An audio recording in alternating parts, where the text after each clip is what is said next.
This for the pairs that I'm looking at for this week. So I do have a decent amount of pairs that I'm kind of looking at, but really these are my top pairs. So these are my top pairs. These are ones that are just kind of waiting for them to get into the zones, and these are some that look good, but I don't like the weekly candles on them. So I'll just end up focusing on these three.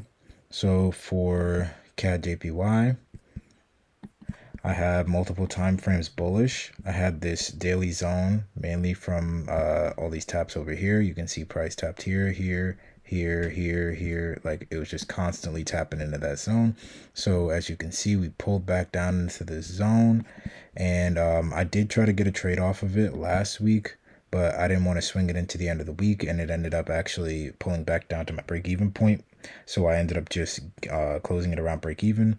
Now it's sitting right back at this zone, and I got a bullish engulfing candle that I was looking for, so I'm actually ready to take this to the upside.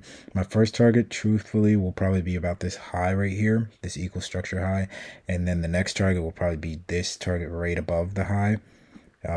So overall, I like this trade a lot. Pretty good. We got the shift to structure on lower time frames and everything. So to me, that's a pretty high quality trade. Then the next trade I have is the alt NZD, where we have, hold up, sorry, we have multiple time frames bullish. All of the time frames are bullish, even though it says 4 hours bullish. I just didn't update that part. But all our time frames are bullish. We pulled back into this prior rejection area right here, this prior resistance support. As you can see back here and also back here, so it rejected 3 times. So definitely a strong level of resistance, and we finally broke and closed above it quite strong.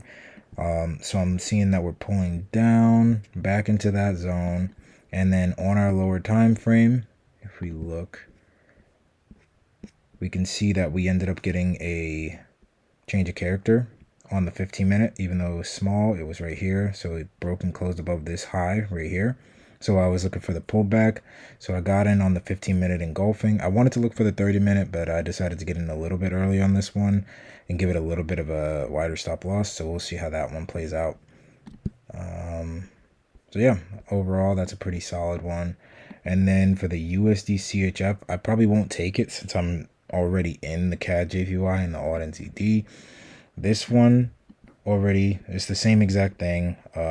My computer's lagging like crazy right now, so I'm not going to go all the way back because it's really just a pain. But this is a support resistance zone here. If you go down on a lower time frame, you can see that structurally it's a really nice hold up, sorry.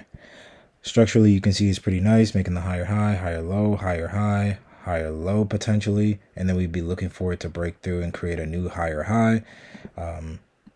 So yeah, right now on the lower time frame, it is a little bit choppier from the price action that we had last week, but it is breaking out of that range. So what I'd probably be looking for if I were to trade this is some sort of pullback and then an engulfing candle to just trade this to the upside. So you'd probably have a pretty decent risk reward on this trade if you did.